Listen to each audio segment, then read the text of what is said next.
Welcome, humans. I am ready for you. Welcome to Neuro Emergent, the podcast about neurodiversity in the Pacific Northwest and beyond. I'm your host, Carrie Stewart Lingle, and I'm actually autistic. Since we launched the show in June 2025, it has been my privilege to interview artists and advocates on and off the spectrum about neurodiversity.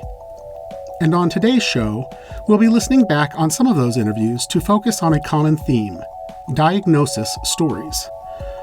For many neurodivergent people, as well as caregivers of neurodivergent children, a diagnosis is more than just a medical fact. It's an origin story, the end of one journey and the beginning of another. That was certainly true for Michelle and John Davis, founders of Club Everyone, Me and You, the Portland nonprofit that provides social activities for all abilities. As the parents of two autistic boys, John and Michelle struggled to get the supports they needed from the medical and education systems. But they also faced the prospect of losing those supports when their sons turned 18. I didn't even know what the word autism was, really, back then. And our oldest, Matthew, he was maybe 4th or 5th grade when we finally got the right diagnosis. There was a lot of misdiagnosis along the way and misdirections, no supports out there. Nobody knew what they were doing, it seemed.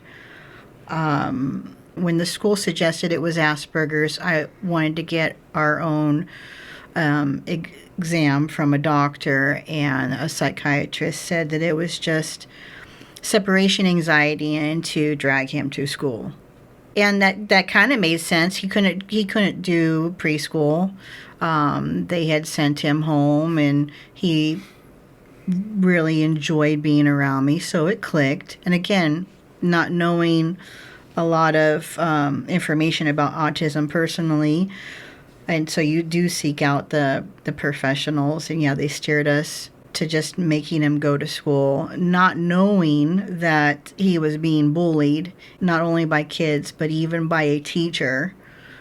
We switched to a charter school from a regular public school at that point to see if he would get more one-on-one, and they really weren't equipped for special education. What's the age difference between your two boys? 3 years. 3-ish? Yeah. And was the second road easier to figure out, or are they very different? They're different. I guess in a way easier, because having so many misdirections with the first, we didn't want to slap a label on our younger son if it wasn't going to get, produce anything of benefit, any supports, till we had to. So we had Joshua, our youngest, diagnosed when he was 15, just in preparation for adult services. Because before that, there wasn't a lot of good resources that we had come across, any help from the school or from the medical field. Yeah, maybe they just didn't understand either. Because, things were accelerating with the rate of autism. So maybe they were unprepared for what they needed to do to service these kids that are having these issues. I do remember one person in the school before we pulled Matt out was apologizing to parents for the bad kids in the class, and they were specifically talking about him.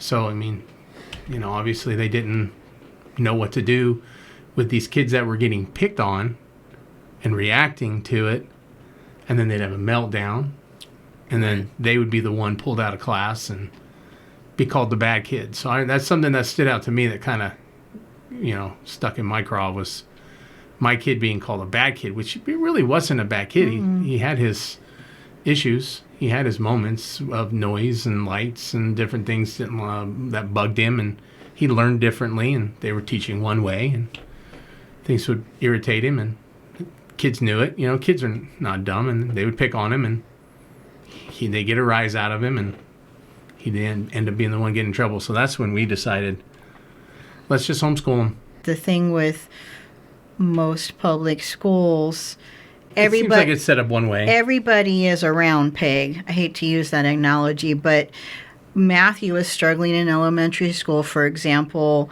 multiplication. And I asked for some more support. They just threw more worksheets at him. What he needed was a different format to understand what he was doing.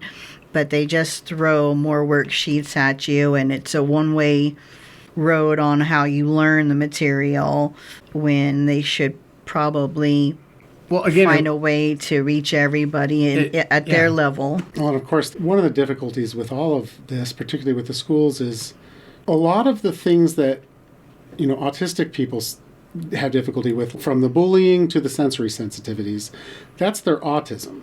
Mm-hmm. But a lot of them also have other things going on, and those are often the things that they need the supports with as well. So it becomes very difficult for everyone all around. And I feel for the teachers who have to try to, they're just doing what their training and their policies tell them to do, right? Yeah, right.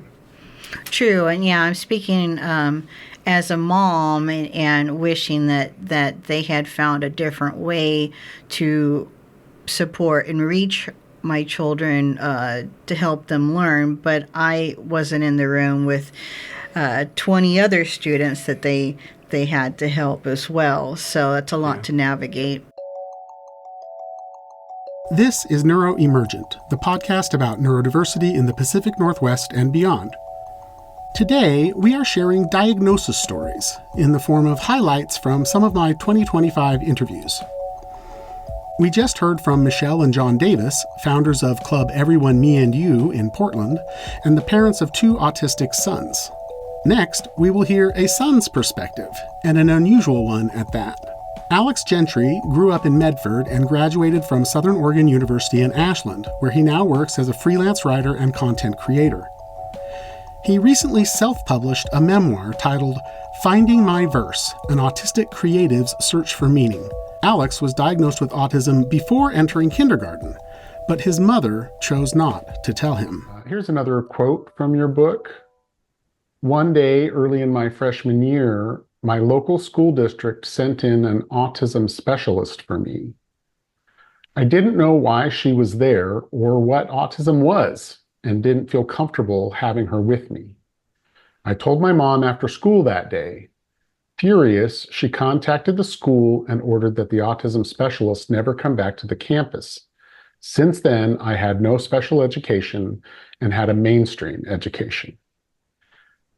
So how did this experience affect the rest of your high school experience? What was it like to learn about your autism in that way? Well, disorienting, honestly. Because I knew that I was different somehow from a lot of people around me, but I didn't know why. I I genuinely thought that something was wrong with me, and I really didn't know what to do with it. I think this is the part of your story that affected me the most personally, because as a late diagnosed autistic, I often wonder how different my life would have been if I had known about my own autism as a teenager or young adult. You write, quote, "Unfortunately, I took hearing this diagnosis as something negative and harmful for me. I felt like I had a disease and thought I needed to be cured. It really affected my self-esteem through high school and made me think I was lesser or inferior. I went through high school in such fear, afraid that people might find out I was autistic and ostracize me. I had a concept that I was a minority in the way I was treated because of something I couldn't explain." Close quote. Why do you think your mom decided to keep the details of that diagnosis from you while you were growing up? And in hindsight, do you think that was the right decision? Well,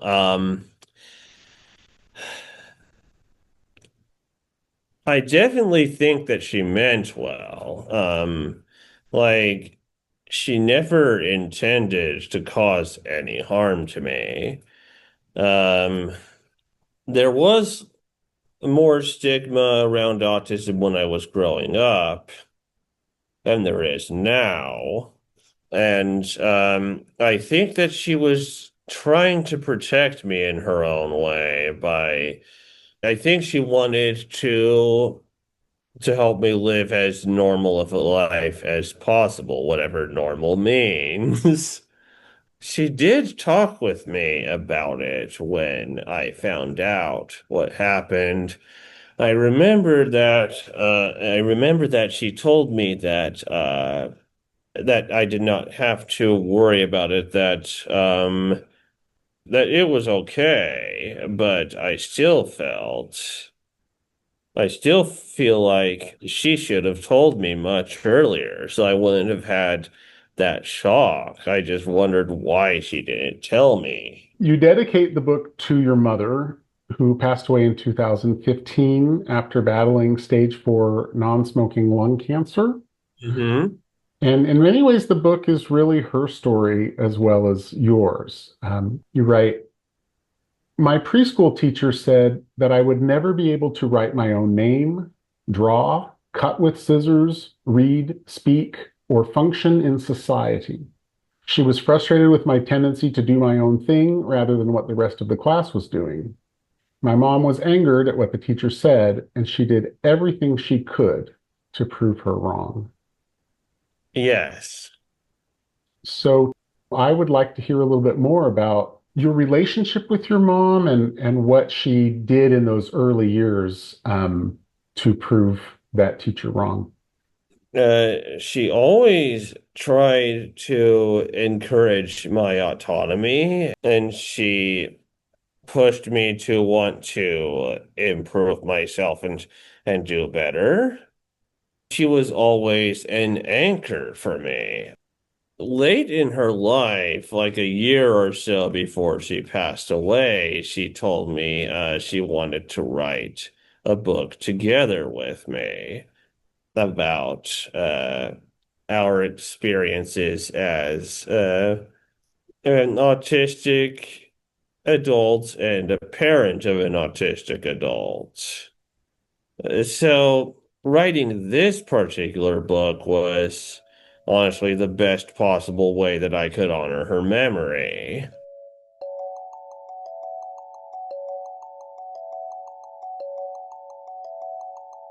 Welcome back to Neuro Emergent. We are listening to diagnosis stories from some of my past guests on the show. We just heard from freelance content creator and self-published author Alex Gentry in Ashland. Next up is California playwright Diana Burbano, who wrote about a character with undiagnosed autism in her play Sapiens, which premiered at Artists Repertory Theater in Portland back in February 2025. About 12 years old, there was a lot of going to psychiatrists and things like that to try to figure out what was wrong with me. I was not diagnosed then, but I was constantly put into therapy, and there was all sorts of speech therapies and all kinds of things to try and get me on track, but no formal diagnosis until I was quite a bit older, which is like within the last 10 years of both autism and ADHD. It helps to know, but it grieves me because I see how much it has helped my son to be diagnosed early. And I just wish I had had some of that grace myself growing up, because I wasn't a straight A student. I couldn't concentrate in school, and I barely graduated. I think I graduated in the lower fourth of my class. My son is on the autism spectrum. And when he got his diagnosis, he was relieved. And he was like, okay, now I know. Now I got an idea what's happening. Now I know. And he was really like, and he was almost like, now I can tell my friends. Now we have a baseline.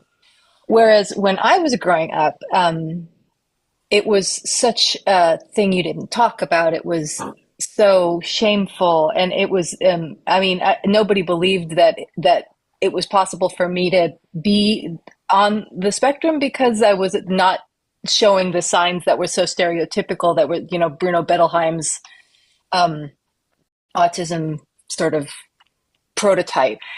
And I think a lot of us don't. And I think that's part of the debate nowadays, that this horrible thing about why is everybody saying that vaccines cause autism because it's so prevalent. But the thing is, we just are beginning to identify what it means in the population and how different people show it. It's not the same. And everybody, I think the thing people say is, if you've met an autistic person, you've met one autistic person, and not everybody is going to be the same at all. I would like to, what your thoughts are about how autism and neurodiversity have been represented in the theater. Curious incident of the dog in the nighttime I thought was really, really interesting, and it approached it in an interesting way. My name is Christopher John Francis Boone. I live at 36 Randolph Street, Swindon. I like maths, outer space, looking after Toby, and I see everything. Yeah, I don't know. Sometimes it's a little bit like being Latino. You see it, but you're not quite sure it's exactly what you recognize as what's real. And then there's the TV shows that are always coded, right? Like Hugh Laurie in House is so coded, and there's that other, lots of criminal finders are coded. Yes. In that way. Yes, Sherlock Holmes, classically. Starting with Sherlock Holmes, I read an article recently that called those the gifted eccentric trope. Mm-hmm. I definitely was interested in Curious Incident. I do think that was a very interesting portrayal as well, and also very interesting in that author's choice to never explicitly say autism or Asperger's or anything like that in that novel. Young Sheldon, do you know Young Sheldon in Big Bang Theory? Yeah. I'd like to make a sandwich, but I'm out of bread. So they make a very clear decision to not explicitly name Sheldon's clear autism, but they are clearly consciously dealing with it. There's some in the fridge. You shouldn't keep your bread in the refrigerator. Staleness is caused by crystallization of the starch molecules, which occurs faster at cool temperatures. On Earth, we'd say thank you. Like, there's this very particular decision to not name it in a lot of these things, and I'd like to know what you think about that. Mm-hmm. I don't know how I feel about that. Except that it just sort of goes to prove that it's more common than people think it is, and that we're still afraid of naming things out loud. And somehow, I don't know does it mean that if you name it, it's that you're admitting to some kind of a quote unquote flaw, or is it that if it isn't named, then it can be a quirk and an eccentricity and not something that is again, quote unquote, disorder, disability, right? I mean, isn't it much more fun to be eccentric? Are you less special because it's a diagnosis rather than a quirk? Mm-hmm. I think it goes to a lot of really strange and interesting places about how we perceive ourselves and how we would like to be perceived, how we name things, how we name ourselves, and what things are called is very important, especially getting labeled. And again, in this society, now it feels dangerous a little bit. Like, it feels dangerous. I mean, maybe I'm overreacting, but there's a lot of talk about that it's somehow something that has to be eradicated. This is Neuro Emergent, the podcast about neurodiversity in the Pacific Northwest and beyond. I'm your host, Carrie Stewart Lingle, and I am actually autistic. Today, we are listening to diagnosis stories from some of my past guests on the show. We just heard from California playwright Diana Burbano, who discovered she had autism after her son was diagnosed. And you'll hear something similar in our next diagnosis story from neurodiversity consultant Dan Dickinson. He's the founder of Neurodiverse Inclusive Solutions in Salem. I've been codependent my entire life. I've had a direct support worker my entire life, off the record. I had my mom. I went immediately to having a girlfriend. By the time I was 20, I was married. By the time I was 24, I went through a divorce. When I didn't have somebody in my life, I was sleeping in my car for 6 months. I was still working 2 full-time jobs. I had more money I knew what to do with. I didn't wash my clothes. I went and bought new clothes. anytime I needed to. I just encompassed my world with work. But then once I started dating again, I found my support worker. One of the first things she did was she came and she cleaned my house. She reorganized things. She ended up moving in, setting up a bedroom. I didn't have a bedroom set up. She became my unofficial support worker.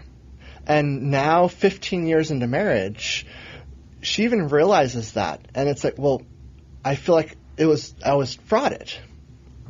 Like, you weren't looking for a relationship. You were looking for a support worker. And I didn't even know that myself. So I've been codependent on a support worker to clean my house, do my laundry, help me eat properly, tell me when to take a shower. So I was going into early mid-30s. At that same time, my son also got diagnosed. We always knew his brain worked differently. We catered our life just around his own differences. We knew we were going to homeschool from day one. But we started looking into more support, different things, and we kept seeing myself in a lot of his mannerisms. Just the way he presented, the way he processed information, we saw a lot of that was the same way I did things. So we started looking into autism. And also, as our family grew, we had a second kid, more responsibilities. The structure that I relied on at home completely changed. We had little kids, older kids, but then also my mom died in a car accident, which completely threw me for a loop. And I think that was my breaking point. I lost what was holding me together. All that structure was just gone.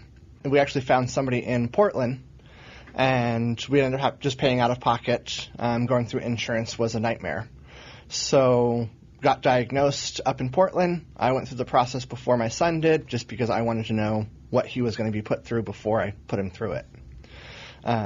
So getting diagnosed didn't surprise me, because I already had self-diagnosed, which is actually very valid in the autistic community, because it is so difficult to get a doctor to do it, especially as a late diagnosed adult. But it clarified everything. It was just eye-opening.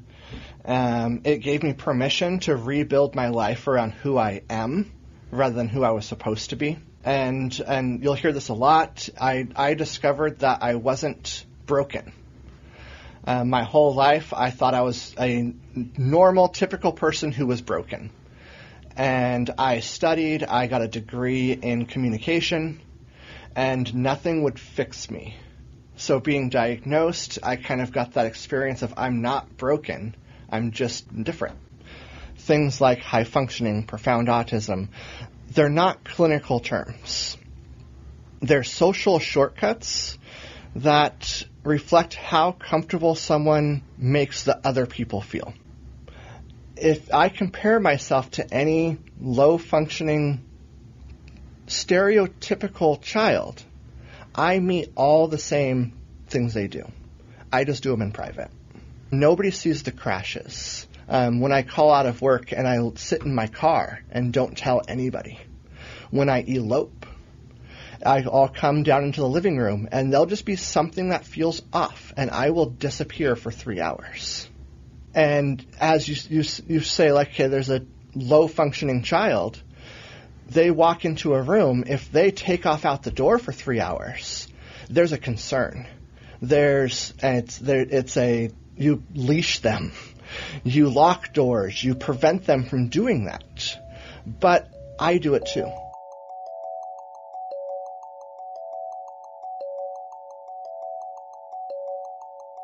Welcome back to Neuro Emergent, the podcast about neurodiversity in the Pacific Northwest and beyond. I'm Carrie Stewart Lingle. Today we're listening to diagnosis stories from some of my past guests on the show. We just heard from consultant Dan Dickinson, the founder of Neurodiverse Inclusive Solutions in Salem. And next we have Leah Blankenship, a graduate student in neuroscience and the founder of the Neurodiversity Alliance at the University of Oregon in Eugene. Before I went to the University of Oregon, I graduated from Portland Community College in like the early college high school program. And part of why I had done that program was because I was very academically successful in school, but socially abysmal. I really struggled socially in public school and just in general. I didn't know that I was autistic until I was 18, so right at the end of high school, basically.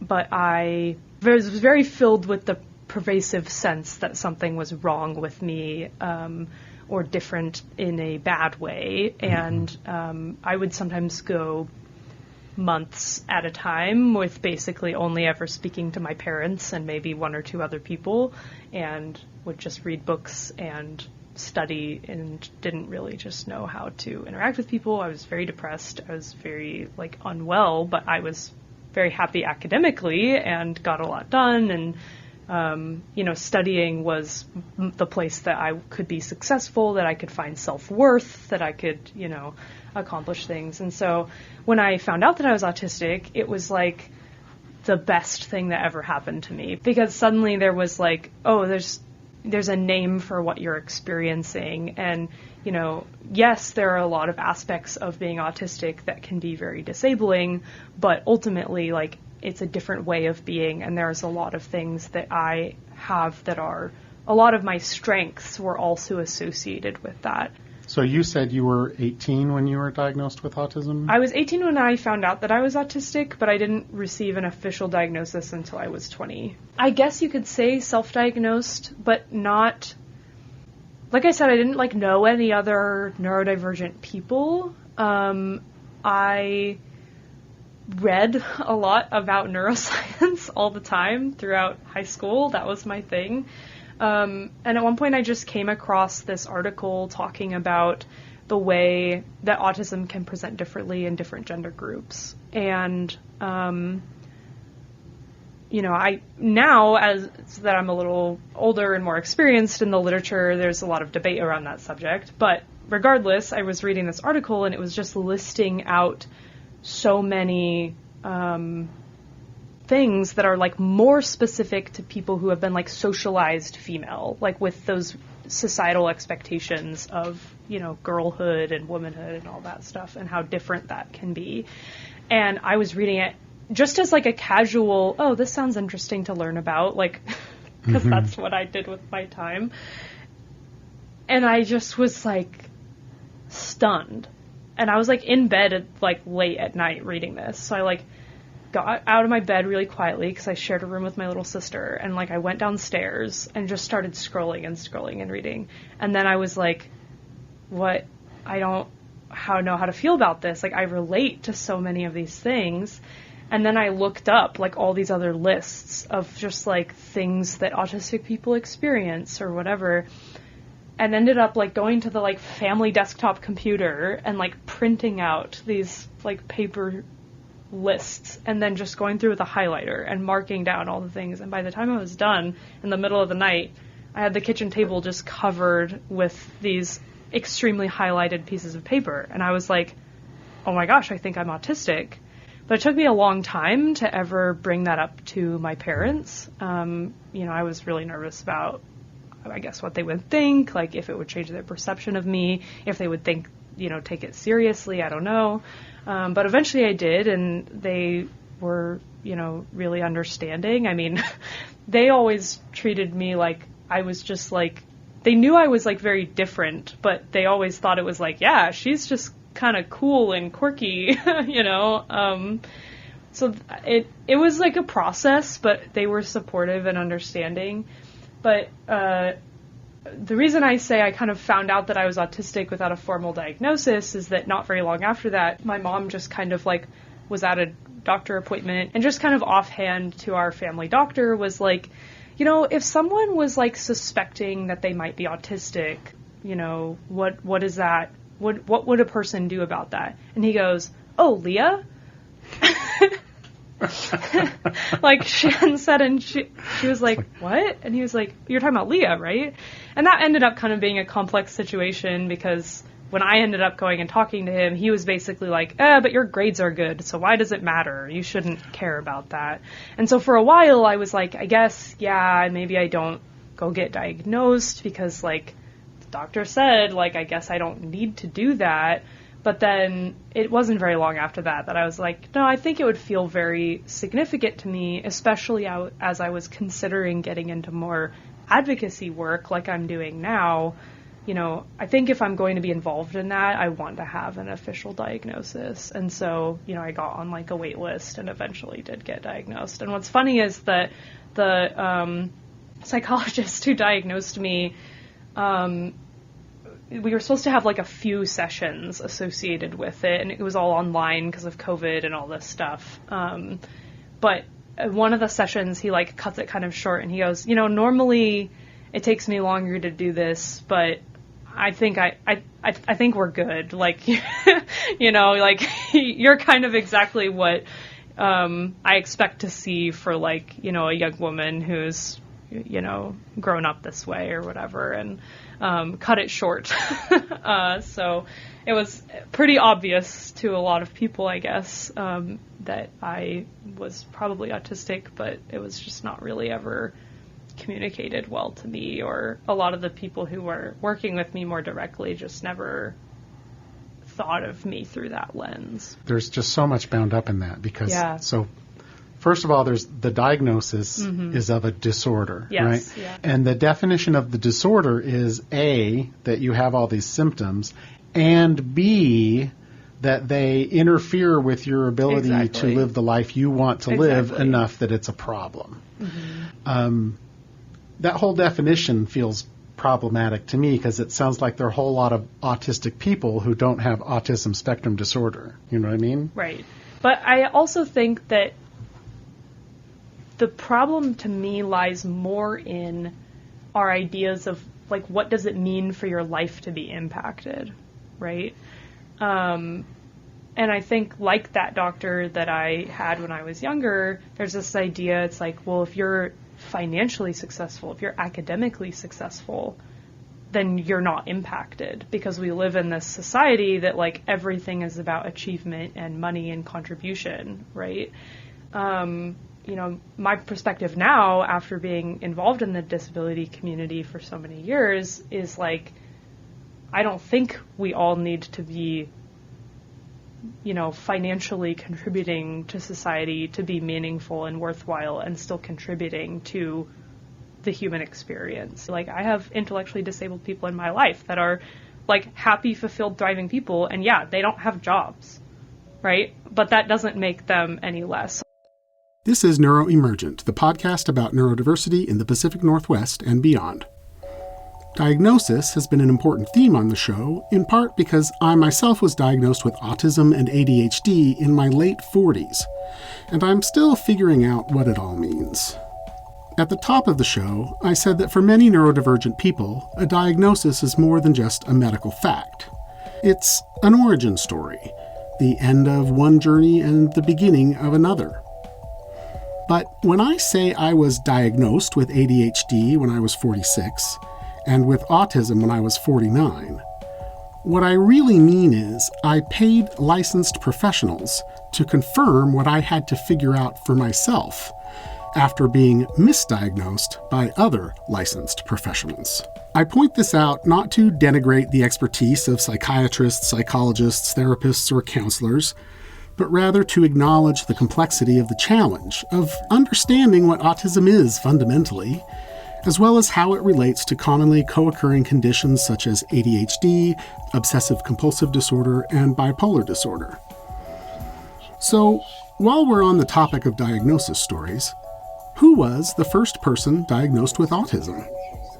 I typed that question into a search bar after interviewing Leah Blankenship for the August episode of Neuro Emergent.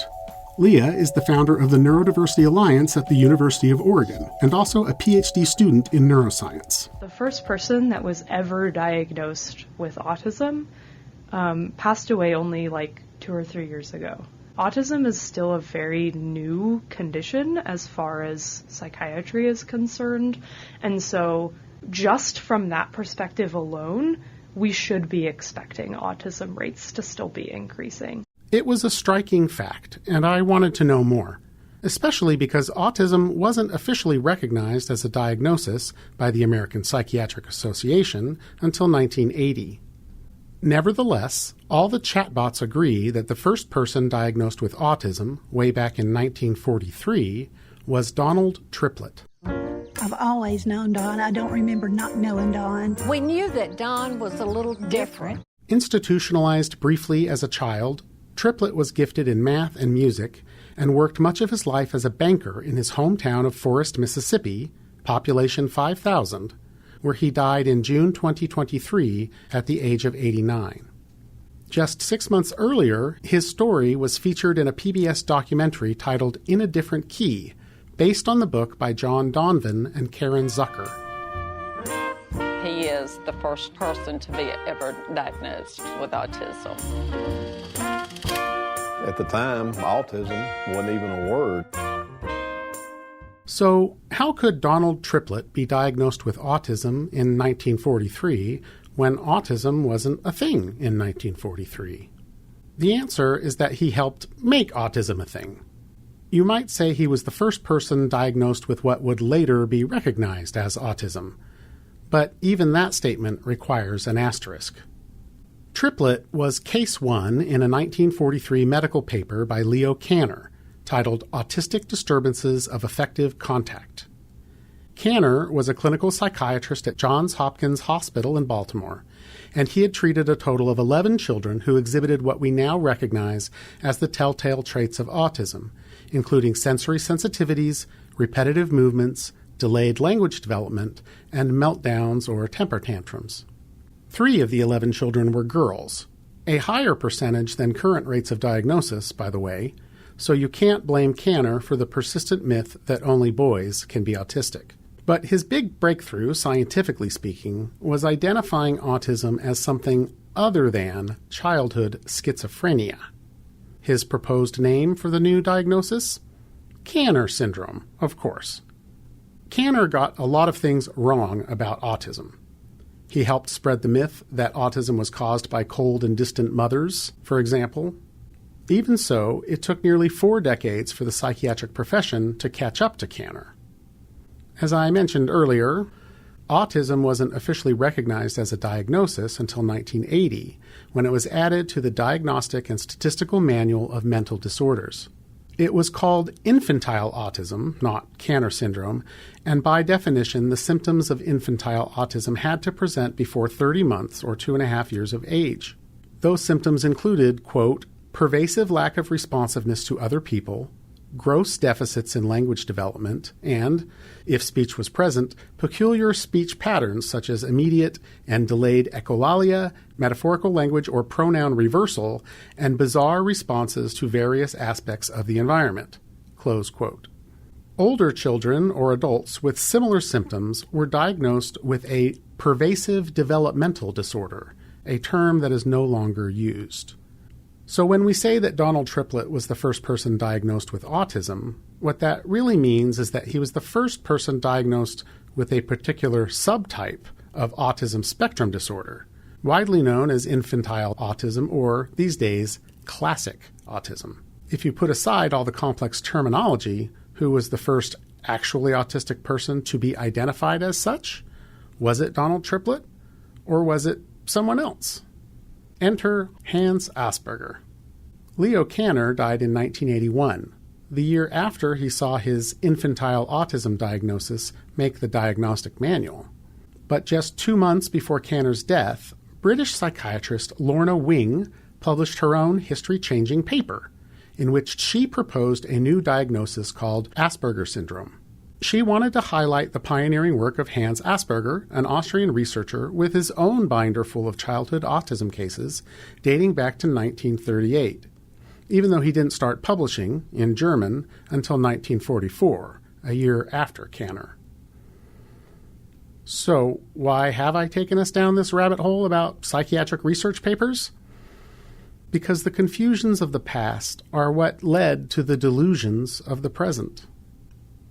I was diagnosed with autism spectrum disorder in 2022, when I was 49. To qualify for a diagnosis, I had to show that the symptoms of autism had been present since childhood. But in 1980, I was an academically precocious third grader. I would not have remotely qualified for a diagnosis of childhood onset pervasive developmental disorder, much less infantile autism. I may have been, quote-unquote, on the spectrum, but only retroactively. In 1994, the year I graduated from college, Asperger's syndrome was added to the Diagnostic and Statistical Manual. Okay, technically it was Asperger's disorder, viewed as a, quote, milder form of autism. So that is the first time I could have qualified for an autism-related diagnosis, at least in theory. But I was masking my autism so well, I can't imagine a clinician would have agreed to the diagnosis, even if I could have imagined it for myself. And how could I have? Asperger's syndrome was an idea in 1981 and an official diagnosis in 1994. But the first time I saw a character with Asperger's syndrome on TV was in 2004, a full decade later. I have various emotional deficits, some of which are consistent with Asperger's syndrome. That was actor Christian Clemenson as Jerry Hans Espenson, a whip-smart lawyer who minced steps ritualistically around the courtroom on ABC's Boston Legal.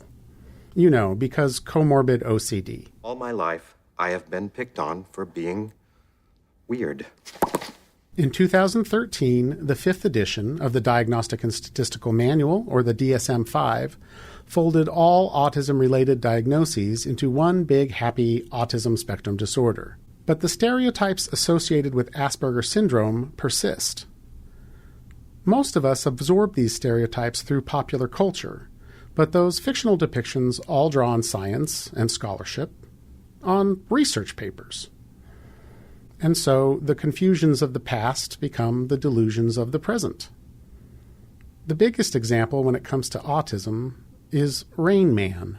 How do you know this car? Definitely know this car. It's 1949 Buick Roadmaster, straight 8, Fireball 8. Dustin Hoffman won the Academy Award in 1989 for his portrayal of an autistic savant on a road trip with Tom Cruise in Rain Man. Only 8,095 production models. Dad lets me drive slow on the driveway, but not on Monday. Definitely not on Monday. Hoffman consulted experts and did all of his method acting homework. But in large part, he based his performance on the real-life savant Kim Peek, who inspired the story, bringing all of his powers of observation and mimicry to bear onto the silver screen. But here's the thing. The real Kim Peek, who died in 2009, was diagnosed with autism in his life, but experts now believe he actually had a rare genetic condition called FG syndrome, which is marked by an enlarged head and various neurological problems, including the loss of the corpus callosum, the connecting cable between the left and right hemispheres of the brain. In other words, the real Rain Man was a savant, but he wasn't autistic. And yet he helped establish the stereotype of autism for an entire generation. My generation. So, who was the first person diagnosed with autism? I can't answer that. But I did discover that the first psychiatric researcher to propose that autism was a thing and not just childhood schizophrenia wasn't Leo Kanner or Hans Asperger. It was Grunya Sukhareva, a Ukrainian-born psychiatrist working in the early years of the Soviet Union. Blame her gender, her Jewish heritage, or pre-World War II politics.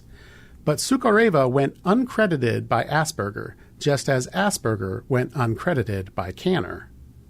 No, who gets credit is not the most important issue in the world. But it is important. We live in a world built of words, and those who control the power of naming shape our reality. And just as the confusions of the past become the delusions of the present, the confusions of the present become the delusions of the future.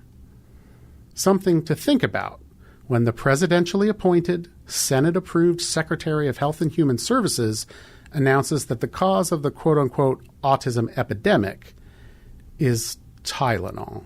There's 2 studies that show children who are circumcised early have double the rate of autism. it's highly likely because they're given Tylenol. President Trump and his Health and Human Services Secretary, Robert F. Kennedy Jr., held an hour-long press conference 5 months after Kennedy promised a, quote, massive testing and research effort to find the cause of autism. Today, we're delighted to be joined by America's top medical and public health professionals as we announce historic steps to confront the crisis of autism.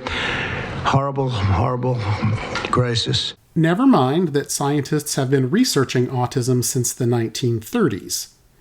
And never mind that it took nearly 7 years to put an American on the moon after RFK's uncle, President John Kennedy, announced "We choose to go to the moon" in 1962. The meteoric rise in autism is among the most alarming public health developments in history. There's never been anything like this.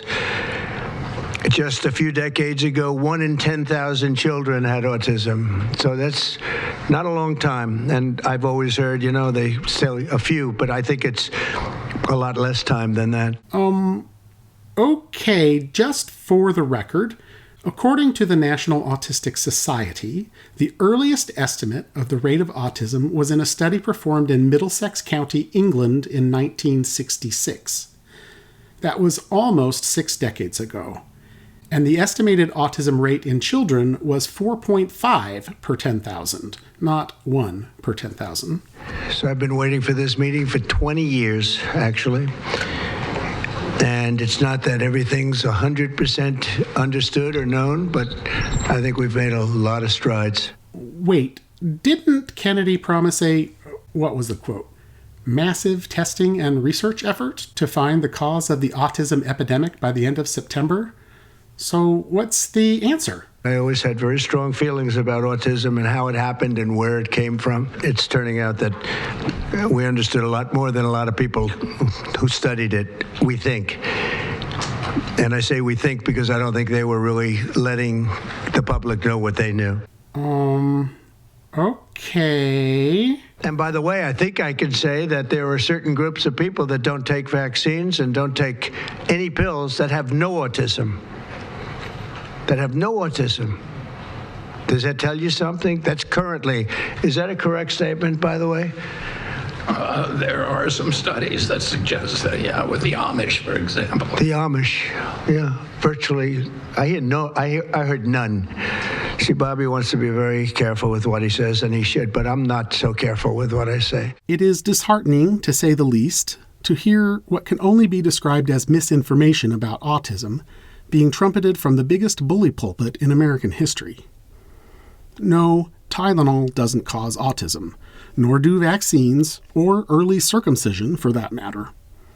However, there was a major breakthrough in autism research in 2025 that went unmentioned by Trump's assemblage of experts in September, even though it could ultimately have a far greater impact on millions of autistic Americans. Funded by the Simons Foundation, the study was published in the July issue of the journal Nature Genetics, analyzing data from the Foundation's ongoing SPARK project, which is short for Simons Powering Autism Research. More than 5,000 autistic individuals have volunteered for the SPARK cohort study, which allowed researchers to sort them into 4 autism subtypes based on different presentations of symptoms as well as different underlying genetic profiles. To be fair, it's not just RFK Jr. who seems to have missed the importance of this Nature Genetics study. I found articles about it on Axios and ScienceBlog.com, but I have a feeling we're going to hear more about this emerging understanding about autism in the new year. That's because the American Psychiatric Association is in the beginning stages of updating its diagnostic and statistical manual, often referred to as the Bible of Psychiatry. The current edition, the DSM-5, came out in 2013 and gave us the spectrum. But when the DSM-6 is completed around 2030 or so, the spectrum just might be split apart once again. Stay tuned. You have been listening to Neuro Emergent, the podcast about neurodiversity in the Pacific Northwest and beyond. This podcast is presented by Lonesome George Productions, in association with KBOO Community Radio in Portland and KMUZ Community Radio in Salem. Our theme music was composed by Doug Lingle. Our production assistant is P.F. Lingle, and I'm your host, Carrie Stewart Lingle.